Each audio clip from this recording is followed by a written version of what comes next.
నా భార్య పేరు చిట్టమ్మ. మెంట్లో కూర్చొని ఉంటుంది, లేచి నిలబడదు.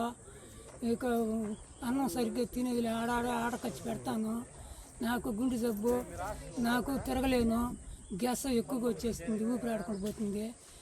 ఇట్లంతా పరిస్థితుల్లో మేము ఉండాలి స్వామి. ఏం చేసేది, ఇట్లా ఉన్నాం.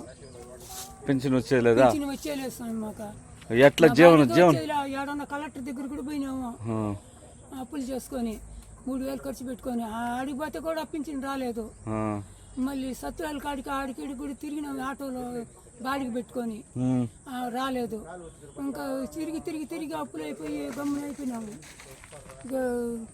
ఏడపోలా మళ్ళీ వేసేదేమో ఆడకొచ్చి వేస్తాను, తింటాను అంటే పరిస్థితి లేదు. మాకు కష్టపడే పరిస్థితి లేదు, మాకు కష్టపడే పరిస్థితి లేదు. గ్యాస్ ఆయాసం ఎక్కువ అయిపోతుంది నాకు. ఇది నీళ్ళు నేనే పోసేది.